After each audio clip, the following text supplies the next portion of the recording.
Let's talk about starting your own crusade of black-clad Space Marines. Let's talk about collecting Black Templars in 9th edition.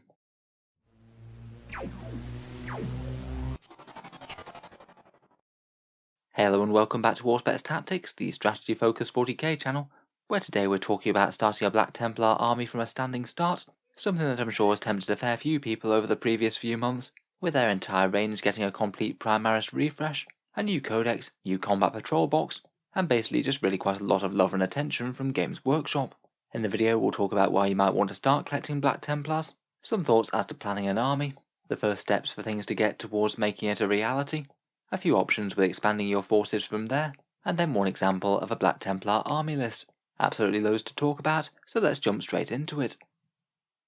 So first up, why would you want to start collecting Black Templars in the first place? In the lore, the Black Templars are a successor chapter of the Imperial Fists, but perhaps out of any of the successor chapters, they're one of the ones that operates the most differently, and have very much gone their own way with their chapter organisation and fighting style. The Black Templars really epitomise the Space Marines as the crusading heroic knights, and are interestingly not really a chapter with a specific homeworld, but instead make war in vast crusade fleets that permanently sweep the galaxy, heading for places most in need, and requisitioning supplies and troops along the way. Perhaps compared with other chapters, they have a big emphasis on faith and honour, vowing to achieve mighty goals and deliver them in the name of the Emperor. They generally prefer melee combat to range for the most part, and they have an unusually large amount of chaplains within their ranks, and forbid the presence of psychers within their force. I think they've generally had a really fun dynamic going on, a crusading force of space knights with which to sweep the galaxy clean. Models wise, as I mentioned, they've had a really nicely redone Primaris range, new Crusader squads, Sword Brethren, all of their unique characters, including the Emperor's Champion as you can see here, and a few other iconic characters and leaders. Of course, as they are Space Marines, they have access to an enormous amount of relatively well updated kits. The Space Marine Codex has something like 100 plus unit entries, and it means that they should be able to use the vast majority of releases for Space Marines from Games Workshop, which I'm sure will keep on coming. In-game they do have some ranged plays, but I think most Black Templar lists are going to want a hefty contingent of melee. They get to re-roll charges, and have a little bit more resistance to mortal wounds with their chapter tactic, and they have the potential to be really quite a tough army to remove as well, with one of their vows giving them a 5+ invul save across the whole army, and a great chaplain litany to give one squad a 5+ feel no pain too. Their chaplains can take some seriously fun combos. They have some very powerful characters such as High Marshal Helbrecht, and I quite like their paid for in points upgrade, where they can hand out mini relics to their squads and give them some seriously powerful upgrades to help them out in melee. For overall power level at the moment, I'd say that they're fairly solid. They're perhaps one of the Space Marine armies that are having more success than others right now, and in general price wise, Space Marines don't tend to be too bad comparative to a lot of the other armies. They're a very elite faction with an absolute ton of options for discount bundles, so as it goes aren't the most expensive to collect compared with some. Overall, a fun chapter. They aren't one of the most played Space Marine chapters I think, but they certainly have a very loyal following.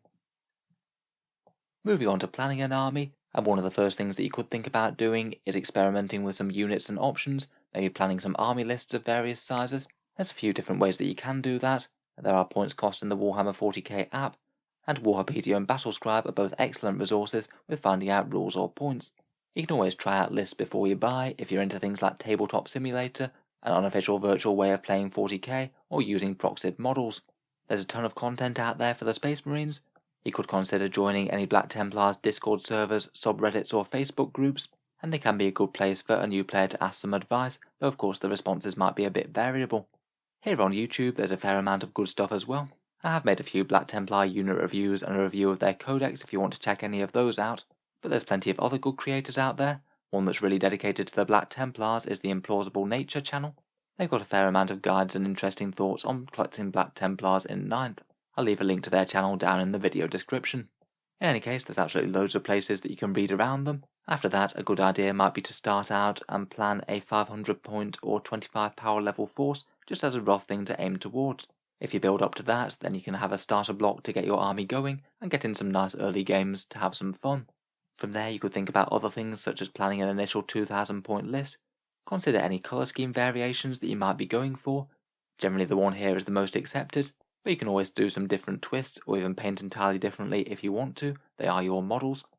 One thing I do hear anecdotally from Black Templars is that painting up this much black power armour can be a bit of a slog. When you are designing a scheme, it might be worth just thinking about whether or not you can really afford to generalise this to all the models without going a bit crazy. Otherwise, when planning a list, there's certainly a fair few army archetypes you could go for with the Black Templars. You could try and play around a certain vow or strategy, maybe the one that gives the 5+ invul saves, or go for using a certain set of units, maybe a whole bunch of Crusader squads, perhaps a heavy emphasis on Terminators, or decide to go quite Dreadnought heavy.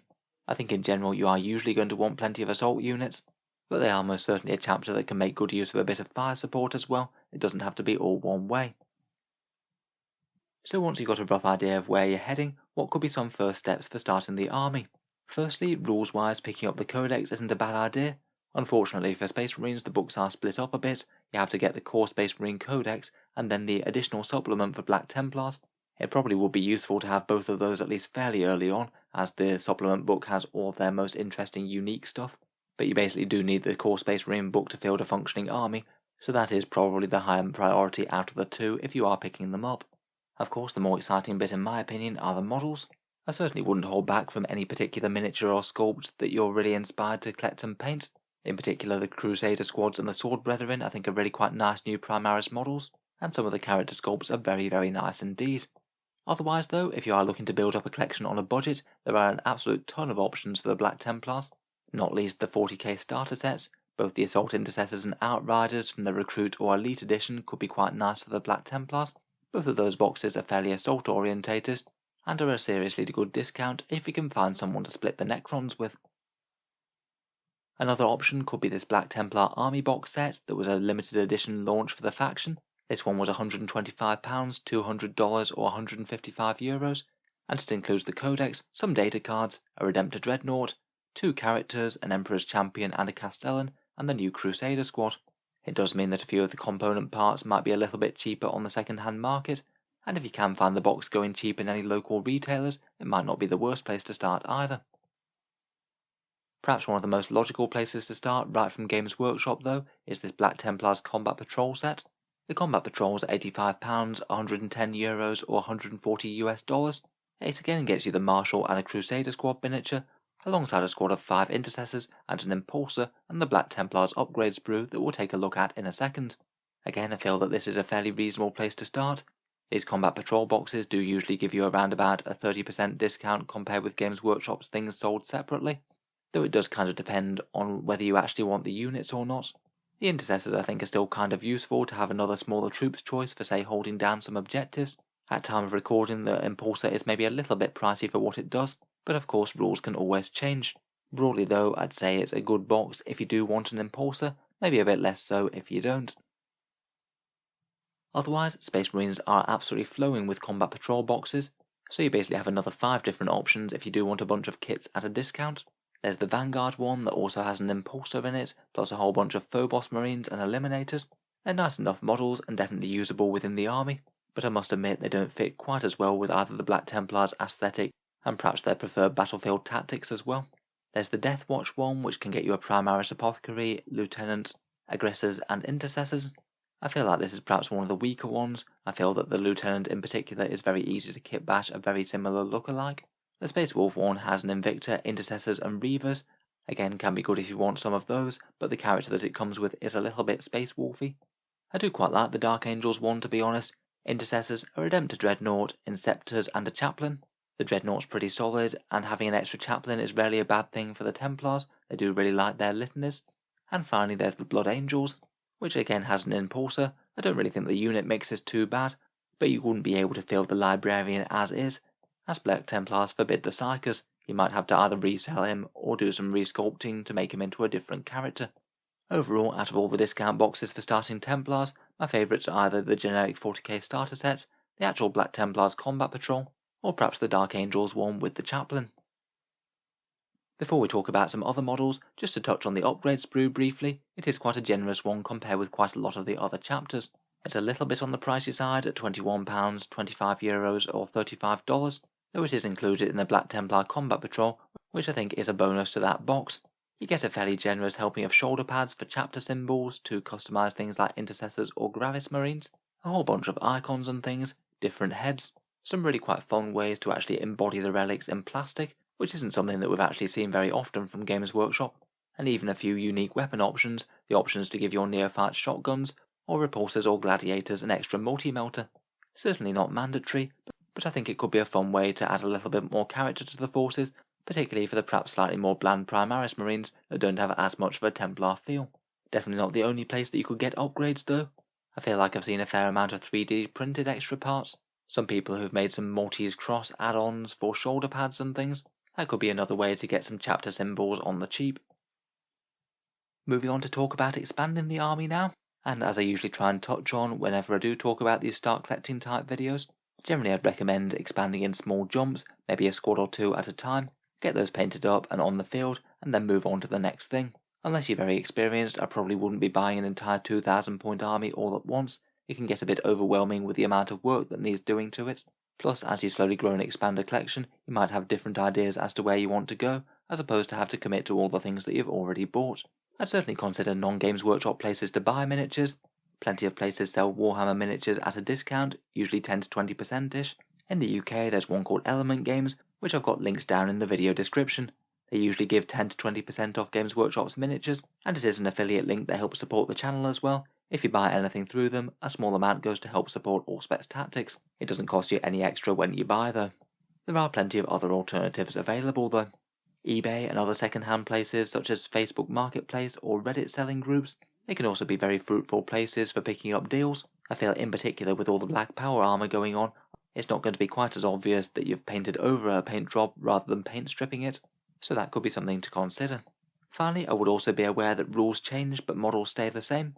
Games Workshop frequently rebalances 40k. What's good now might not remain being the best thing, so I certainly would bear that in mind. In general though, if I were starting Black Templars myself, after picking up one of the discount bundles, maybe the Dark Angels or the Black Templar one, I want to have a fair amount of solid troops and some melee damage dealers to act as the core of the army. Crusader squads do seem pretty usable, they put a fair amount of wounds on the table for a fairly cheap cost, work quite well with the 5+ invul save, and work quite well with a couple of the relic bearers, such as that relic power fist perhaps. I would certainly consider the assault intercessors as an alternative though, even if they were basically just initiates being fielded that way. Accessing a 2 command point stratagem to fight twice is really quite a big deal, and the entire squad gets power armor rather than just some of them. Otherwise, some of the melee squads I like the most are Vanguard veterans, Terminators or Blade Guard veterans. The Van Vets can have storm shields, jump packs and lightning claws. They're perhaps one of the better choices for a fast, tough and dangerous melee unit, putting a bit more emphasis on speed than just raw might. Terminators with storm shields and thunder hammers I think are really quite a nice anvil unit to put on big buffs like that 5+ feel no pain from chaplains, and Blade Guard veterans are just solid and dependable mid-board melee. Maybe their damage 2 weapons can just be a little bit vulnerable against -1 damage mechanics, but they're really quite tough, have decent invul saves, and can use transhuman physiology to tank a lot of attacks. I then want to be backing up those kind of squads with characters. In particular, I think that Helbrecht really is quite strong for his points right now, as well as being the faction leader and having really quite a nice new model. The buffs he gives out to nearby squads are pretty nice, he has excellent melee, and is generally all around great value. With all the litanies and support for them in the codex, I'd also want a chaplain of some sort. Grimaldus has a lot of advantages over standard chaplains, but does come at the expense of a bit of customizability with things like warlord traits and relics, and one fairly common build in the current codex is the chaplain on bike with Tannhauser's bones. That's a relic that only makes you take 1 damage every time you're wounded, even if you're hit by a really massive gun. It can just make the model horribly hard to kill, really quite good for bullying enemy units, and can even take rights of war for objectives secured for some annoying play on objectives. For range support, the Space Marines certainly have a decent amount of generic strong firepower. At time of recording, I think the Redemptor Dreadnoughts and Attack Bikes are some of the more interesting options. They're both efficient firepower with core, and having a 3+ save with no invul really does work quite well with that vow of giving everyone a 5+ invul save, making them a fair bit more resilient against high AP weapons. Otherwise, Eradicators are solid for anti-tank. Contemptor Dreadnoughts with Volkite Culverins are generally quite good, though admittedly they might not be by the time this video releases, as chapter approved will probably drop before this video comes out. Otherwise, you can certainly try and build a bit fluffy, maybe take things like Land Raider Crusaders, the iconic Firstborn transport for delivering things like Terminators or Crusader squads into the heart of melee. Perhaps those Primaris Sword Brethren, which I'm not convinced are going to be the absolute strongest powerhouse unit for the Black Templars, but do look pretty amazing. And the Emperor's Champion is a massively fun model to use, even though I might not rate him quite as highly as some other choices like Helbrecht or Grimaldus. There really are quite a lot of options out there for your crusade. Space Marines truly are a vast army where you could field a very different force if you wanted to, though I feel like these are some of the choices that perhaps best play to the Black Templar's strength. Finally, I thought we'd just mention one top performing army list for Black Templars, just to show you what they can do at a competitive level. This one's from a few months back and was run by Matt Root, who used it to take first at the Renegade Open Grand Tournament. It's basically a phalanx of assault units with some really strong characters to make them work, backed up by a couple of small objective scoring squads, and then a phalanx of Redemptor Dreadnoughts to put out some quality firepower. It's led by High Marshal Hybrecht and has great melee and Chapter Master rerolls, and no less than 2 Primaris Chaplains on bikes, one of which takes Divine Protection and the Fires of Devotion, is a Master of Sanctity with the Ancient Breviary, so basically the 5+ Feel No Pain and Mortal Wounds in combat, and all very reliably cast too. And the other one takes the Exhortation of Rage and has Rites of War and Tannhauser's Bones, the super durability plus objective secured combo. Finally, there's a Primaris Apothecary who's upgraded to a Chief Apothecary with Selfless Healer. That basically means that he can give the 6+ Feel No Pain and resurrect models from the dead for free. And he also takes the Crusader's Helm, so his aura abilities are going to be going a bit further, and he can put a squad in Assault Doctrine each turn. Then for battle line units, we've got a unit of 5 Assault Intercessors. One takes the Fist of Balthus, that's the big damage 3 Power Fist. 2 of the standard Firstborn Crusader squads with Bolters, nice cheap objective scoring there with a little bit of range threat. 6 Blade Guard Veterans with the Sword of Judgment Relic and the Icon of Heinemann Relic Bearer. They'll be tough, dangerous and hard to shift. And then a very massive scary unit of 7 Assault Terminators with Thunderhammers and Storm Shields. Again, one model is much tougher with the Crocs Obsidian, and the Sergeant takes Champion of the Feast to make him into a mini character. There's then an attack bike with a Multi-Melter, which is kind of efficient firepower, but is also there to throw the Holy Orb to make one enemy unit fight last. And then that squadron of 3 Redemptor Dreadnoughts, all with Macroplasma Incinerator, Onslaught Gatling Cannon and Icarus Pod. Very nice quality firepower that I'm sure will cluster around Helbrecht somewhat. A really nice variety of guns that should be pretty dangerous against virtually anything they face. Overall, I think for competitive lists it's really quite a good fun one. I do like the amount of Relic Bearer rules that are on show here, and I certainly feel there's enough threats on the table between the massive firepower of the Redemptors and the decent combat of the Blade Guard and the Terminators, backed up by some solid characters. So anyway, I hope that's been a helpful talk through Black Templars for at least some of you. By all means, if there are any other things that experienced Templar Generals want to add, please let us know down in the comments. If you've enjoyed the video, feel free to subscribe to Auspex Tactics, where I'll certainly be keeping the regular 40k content coming, with new videos out just about every day. I'm sure I'll have a fair bit more for the Black Templars and Space Marines in general. Finally, if you would like to help support the channel and keep these videos coming, I would just like to mention that Element Games link again. It's the one down in the video description, and if you're in the UK, you can click on the link and buy any models for 10 to 20% off Games Workshop prices. It can just be a way to help support if you were thinking about buying something anyway. A small amount of the money goes to help support the channel and doesn't cost you any more whatsoever. For people over in the USA, I do have an Amazon link down there as well. Again, that works very similarly. If you're buying something, click the link. A small amount of money goes to Auspex Tactics without costing you any more. In any case, an absolutely massive thank you for listening. Good luck in all your crusades, and I'll hope to see you guys next time.